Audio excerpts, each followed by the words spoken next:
So now it is that your girl's recording. Let's go ahead. Let's jump into this next day reaction, shall we? Now the generosity shout outs to you.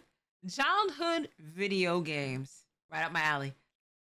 So without further ado, y'all, let's go ahead. Let's get into this next day reaction.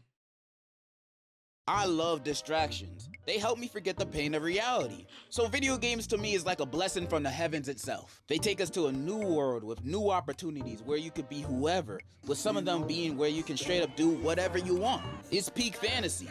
It's also a cool pastime. And as a kid, I was a bona fide gamer. I say as a kid because nowadays, other than the usual squad games you play with the homies, I don't really be gaming too much. The only game I really be putting my hours in is Overwatch, and I'm not proud of that. I'm embarrassed. You won't catch me on Overwatch, gang. Was it May? As long as it is that she's in the game, I'm not playing it, gang. I'm not playing the game with her in here. I'm sorry. I'm sick of her. I'm sick of her and Diva, man. I'm sick. I'm over it. You know what I'm saying? Let me get like Cassidy or Symmetry, or you know what I'm saying, and I'll be fine. You know what I mean? But I'm sick. Anyways, that's why I wanted to talk about games that I actually like. Games from my childhood. I'ma just be talking about the games I used to love and play back then. And there might be one or two games that you used to play that I might mention. And if I do mention one, we might be long lost twins. Because some of these games are my favorite of all time and have developed me into the man I am today. So take a seat as I discuss my childhood video games. Okay, you sat? All right, you gotta stay seated because this video is sponsored. No, you can't leave, you already sat! This video is sponsored by AuriTheMermaid. Okay, gang.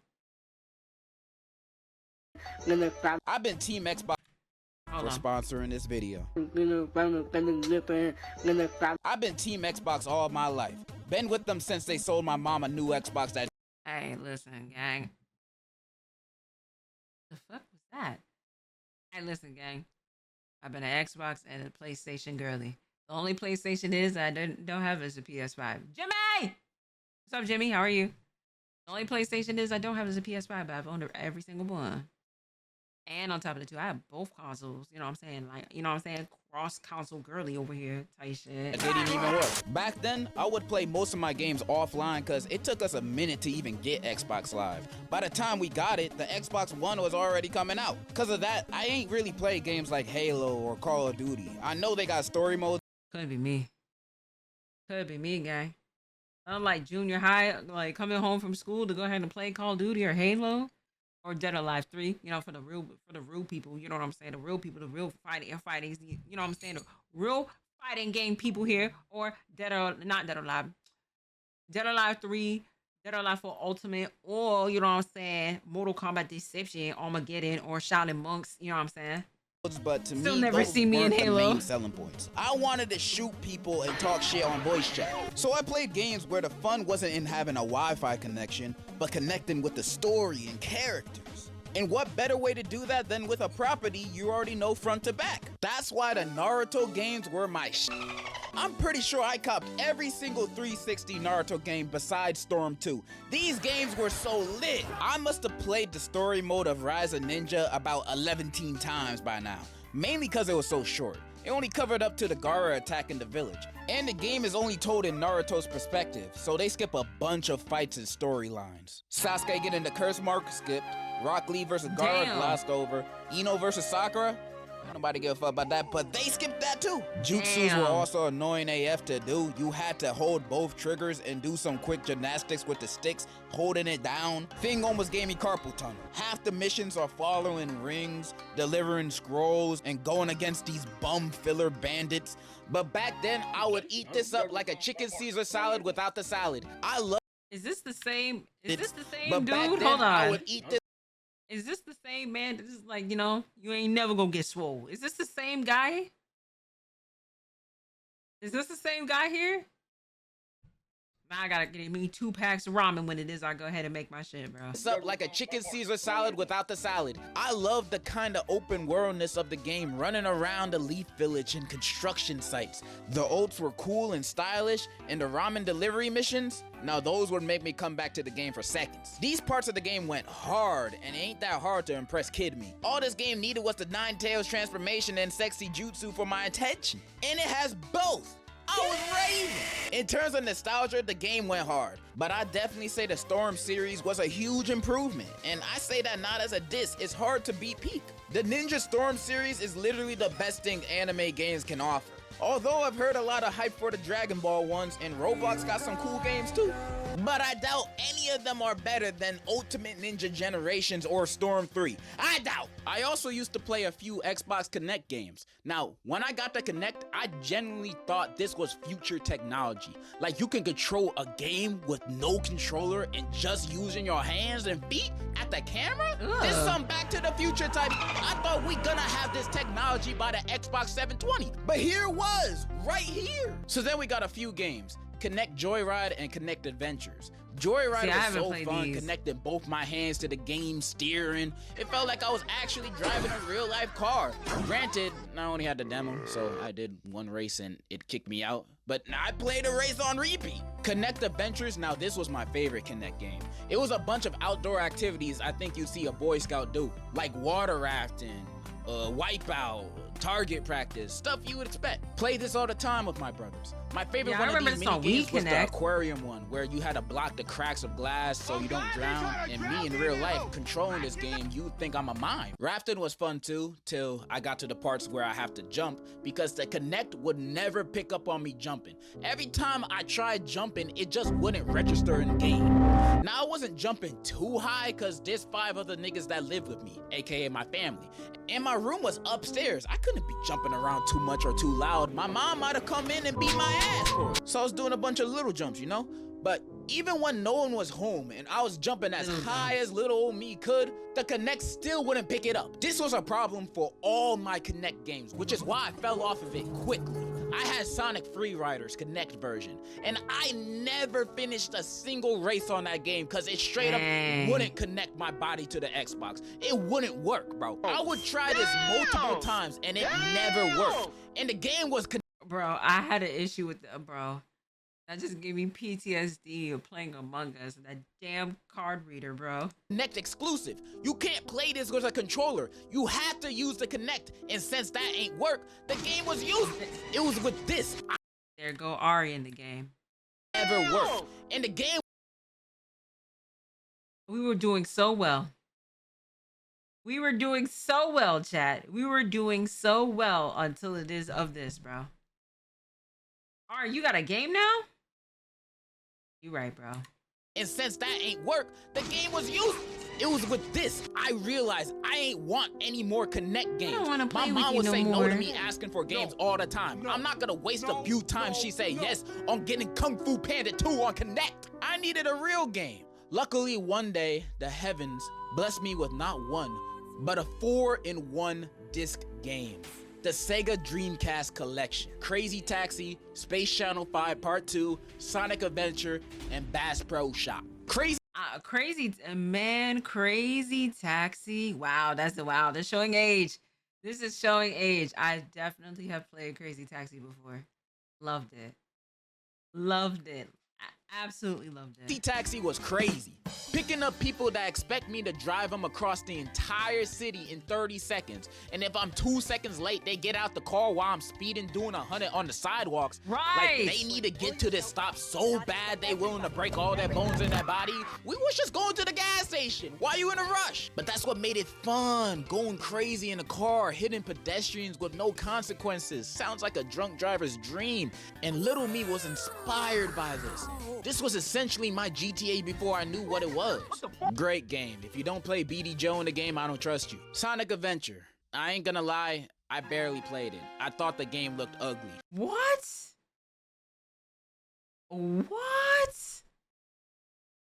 Wow, that's insane. That's insane. You didn't play. Even I played this game. and I tried to get into it. I was a big fan of Sonic, which I'll get into later, but I couldn't gel with this game, bro. I hated the way the characters talked. The dialogue would sound so awkward. Their mouths were animated like they had dentures. And the music is great, but the music would be blasting over them talking, so you barely hear anything they're saying. Thank God for the subtitles. I'm sorry to all my fellow Sonic writers. I'm probably speaking straight blasphemy right now. Yes, I'm just saying what I thought as a kid. I'ma definitely play this game again in the future. Hopefully the next time I play it, it'll knock some sense into me of how truly great this game probably might be. Space Channel 5 Part 2 might be the best dance game I've ever played. It's a rhythm game set in space about the villain Purge, who wants the universe to dance for him against their will. And it's up to local news reporter Ulala to save the universe with her dancing and guns.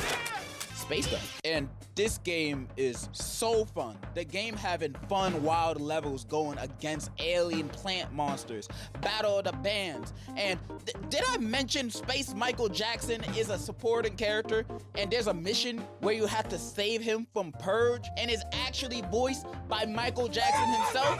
This might be the best game of all time. The game is so colorful and stylish too. In the future, everybody got that shit on, bro. Nobody walks out their house with no sauce in this. This is a little bit of a spoiler, but the final battle of this game is probably the most fun I had with a final boss in a video game ever. You finally face Purge, he's freakier than ever, and it's like this one long song and dance battle. Purge and the setting keep changing, becoming more challenging. Then the final transformation battle happens, and it's so fun, bro.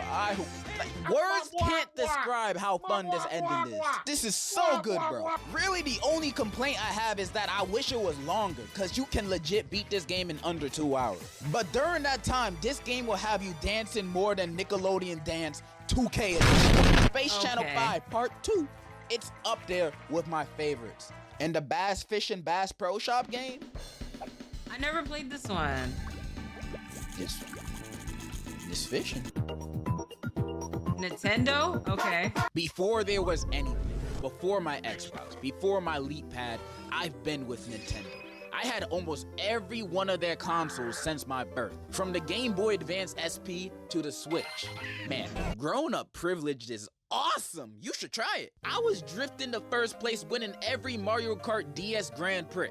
They used to call me Mustang because of my skills and lack of deodorant. Bakugan Battle Brawlers, though, had me feeling the opposite. I would lose almost every game on there. It got to a point where I was just going on to play just to change my character's avatar, because they had some really good fits in that game, not gonna lie. New Super Mario Bros., one of my favorite DS games. The story and format is a lot like most mainline Mario games. Bowser's in the drought and Peach is the rainforest, so he kidnapped. I've told y'all how I felt about with Peach, bro. This damn harlot. Talk about some of this, that like Peach, he was kidnapped. No, she wanted to get captured, bro. Every time it is, she look at Mario and be like, "Why are you here? I was having fun here. Why are you here? I don't need to be saved." I swear she did. She wanted him. Like, leave her alone. Her and Mario gotta save her ass free of charge for like the 12th time. Levels were super fun, the boss fights were crazy, PD always had me tweaking with every replay. It's a really good play.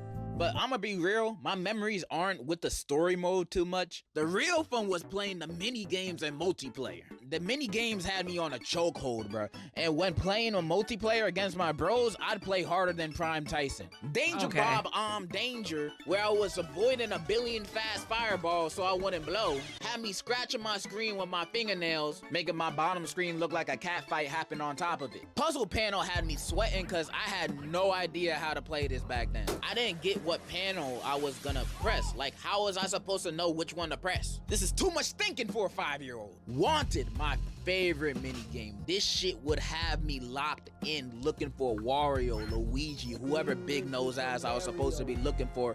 I do my absolute best to find them as quickly as I can. Trying to get that time turned into nanoseconds. I ain't recorded then, but I bet on your grandma's soul I got the world record on this. Soon as I took a glance at who's wanted and I find them, I would beat my stylist on that bottom screen harder than I am. I did not treat my DS with care. And I can't Damn. not bring up Luigi's Casino games. This game put me on some of my favorite hobbies. Investing. But when I played his games, I was so bad at them. I didn't know how to play poker. I was 5. Luigi didn't care though. He ain't mind hustling the kid. Only game I was good at was matching cards. And ever since my losing streak against Luigi, I vowed to never lose in the casino ever again, no matter the game. I do not think my promise is going well. The 1v1 multiplayer was the best thing about the game. The first person to get all 5 stars or takes the other person's lives wins. This is the game where bonds would be broken, cause we would absolutely abuse each other in this, jumping on our heads above pits, using the giant mushroom to stomp them out and destroy the stages. And when I'd get the blue shell, wrap it up, cause whoever got that won the game. I'd just be cruising in that shell back and forth, killing my bro constantly, till he lost everything and I won. It ain't fun at all being on the other side of that, but being that felt exquisite. This game was so fire, bro. New Super Mario Bros. Is super replayable, fun, and has one of the best multiplayer modes for the DS. Top tier childhood games right here. Moving on from that, imagine something that had all your favorite characters put together in one room for your entertainment. No, I'm not talking about That's So Sweet Life of Hannah Montana. I mean Smash Bros. Smashing wasn't just a game, it was a lifestyle. I used to grind this game, trying to be the best out of everyone around me. Even rock the Smash Bros cut at one point. My mains are Lucas, Palutena, and Isabella. And I'd spam the out of their moves, freezing MFs, exploding MFs, and catching them like a fish. I was not a fun person to play with. Was I good?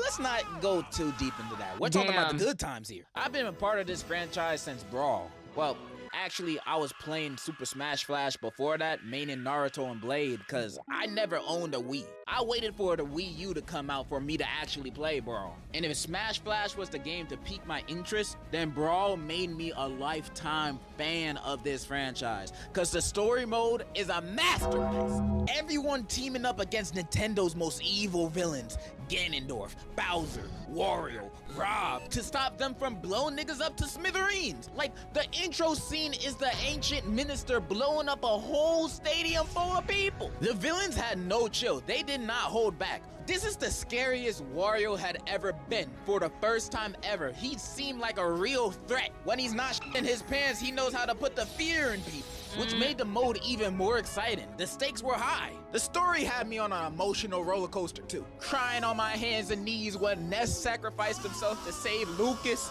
then going absolutely nuts when Rayquaza showed up, cause for a sec I thought he was gonna be a playable character. But nah, they strip-teased me. Its stacked storytelling would completely distract me from the fact that it was pretty easy to beat. It takes about 2.5 SpongeBob movies to complete. But the world for me is in a standstill when playing this. I wish every Smash game had a story as good as this one, or even had a story in general. World of Light was not it for me, cause it ain't about shit.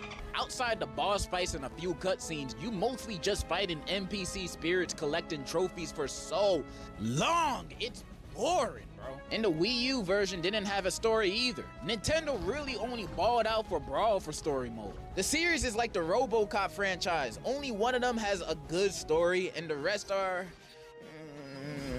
Brawl is the most nostalgic Smash game for me. It's not the best one, but it definitely has the best story. And also, I can't help but feel nostalgic for the announcement trailers for Ultimate. When Nintendo were dropping teasers for who and what will be added to the game back then, would be the most hype I've ever been for any video game. Those were not trailers, those were events. I wouldn't even know or play the games half the characters that were announced were in. Like, the hell is a Min Min? And damn, she got bitties. But seeing everyone online go crazy would be enough for me. Binging reaction videos of people going nuts to their favorite characters from titles they love. And Fire Emblem. Their reactions to these reviews would be so infectious that I can't help but go crazy watching it with them. What a beautiful time that was. When the next Smash comes out, hopefully we can be as enthusiastic. I trust that we will. Once Nintendo announces Goku will be in Smash, that shit would break the internet. Smash Bros for me is not only a great free-for-all fighter, but a way of bonding. I ain't got the best social skills, but soon as you pull out the Switch, that is not a strap, and you trying to smash, you'll have me wagging my tail like a labradoodle. We smash. Okay, bro. And I ain't gonna hold back on you. What are we talking about? Smash Bros is one of my favorite video game franchises of all time. But when talking nostalgia, nothing comes close in this race other than a spiky, blue-haired alien creature. Relax, relax, relax, relax, okay? It was a little too specific to your girl, okay? Relax, relax, okay? I didn't need the intro, but you know what I'm saying? I'll take it or whatever. Chat, y'all better not say nothing. Y'all better not say nothing. Nothing. Nothing, chat. And I'm talking about no other than Rick from Rick and Morty. Okay, bro. Never mind. Never mind. Never mind. We good. We good. Sonic is my favorite childhood Never mind. Fuck it. Fuck. video game franchise of all time. I know that might sound weird to some of y'all because Sonic fans don't have the best rep going for us. In fact, what am I looking at right now?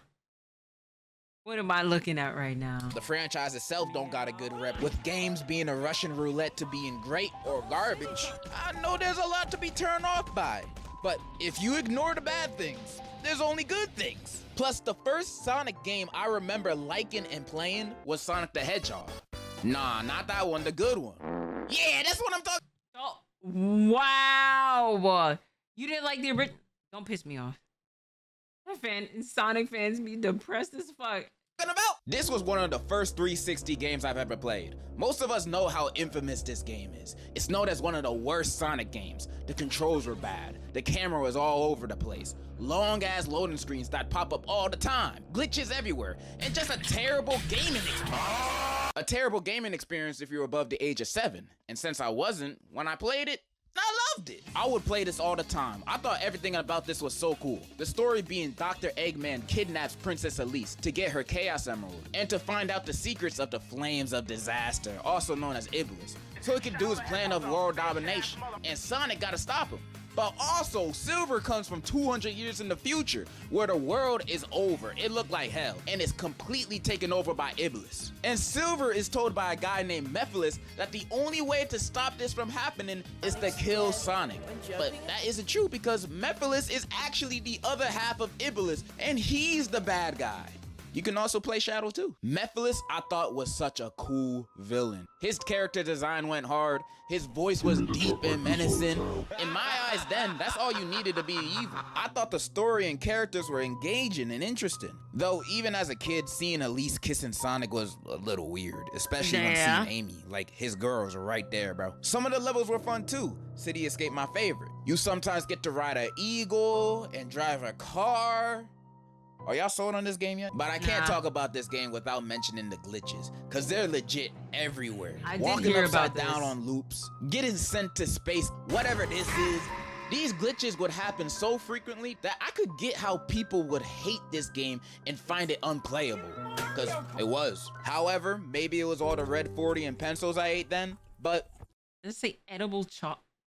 I didn't really mind them. In fact, I'd have fun with the glitches on some of my replays. Look, I know for a fact I'm looking at this game through rose-tinted glasses. I know if I were to play this today with the patience I have, if one glitch killed me, I'ma rage quit and switch to a game that I actually enjoy. However, Kid Me loved it. I would replay it, and it's not like I ain't have other games. I played this cause it was fun. I played this during a time of my life that only that version of me would enjoy this game. But I can still see myself playing it in the near future.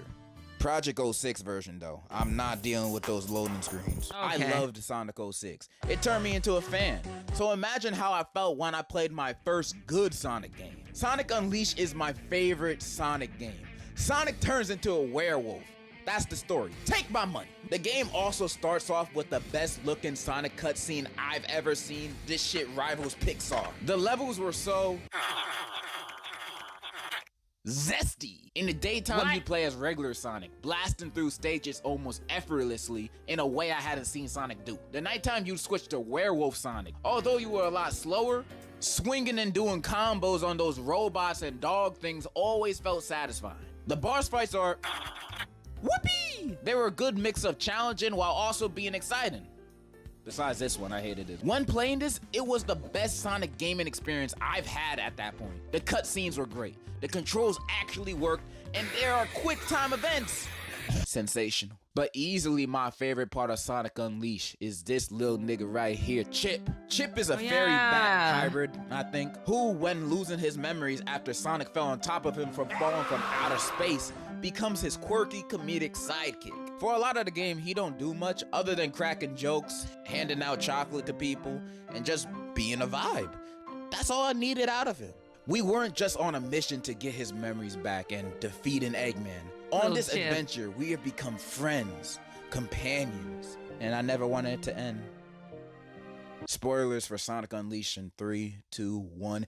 It ends, bro! After going to the temple to regain the Chaos Emerald's powers, Chip gets his memories back. And apparently, this dude is God. His real name is Light Gaia. His job is to protect the world from Dark Gaia. And for millions of years, Dark Gaia would get stronger to destroy the Earth, and Chip would rebuild it back over again.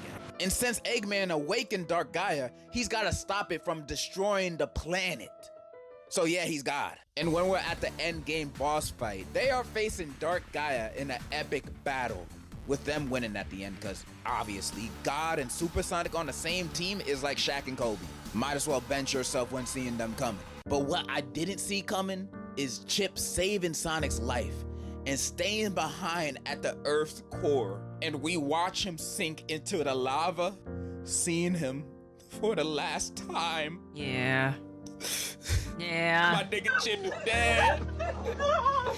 He died for our sin. This game had me feeling emotions I thought I would never feel for a video game. That by the end of the game, after crying my heart out, it made me want to go on this adventure again so it would never end. Sonic Unleashed is my favorite Sonic game, making me a lifetime fan of the franchise. Not only of the games, but of Sonic itself. I used to be watching those Sonic bloopers and creepypasta videos from back then. Sonic for Hire went 2 times platinum on my iPad. I'd often play fan-made Sonic games on the computer. Final Fantasy Sonic, that's just a work of art, bro. If I had a time machine, I'd show this to Leonardo da Vinci, cause I know he'd quit. I know he knows he can't make something half as good as this. And every Saturday morning, you know I had Sonic X playing on my TV. Yes. That Amy Ghost episode had me doo-doo in my pantalones. I'm kinda yapping at this point. Sonic is the best. Sonic for president. Let's wrap it up. And those were my childhood videos. A little bit too much praise. Of course, they weren't all of them. I didn't bring up no Flash or mobile games, and I didn't even bring up Pokemon, jeez. But this video has already taken too long to make. I'm basically editing on a Chromebook. Bear with me here. And if you made it this far in the video, thank you so much. I send you my massage through the screen. Then in the comments, tell me about your favorite childhood video games and what you liked about it. Thank you, Opera GX, for sponsoring this video and giving me money. And that's all I really wanted to say. So in conclusion, come on, gang. Come on, bro. The original OG on the Sega Genesis, Sonic the Hedgehog. You saying that? Come on, bro. That's what I grew up on. Veridi still for Smash. I ain't forget. Don't piss me off, bro. Don't piss me off. Hello, beautiful. Hi, pretty girl. Hi. But the generosity, shout outs to you, gang. Thank you so much for the video. Shout outs to y'all in the chat. Shout outs to you at home. And I'll catch y'all in the next video.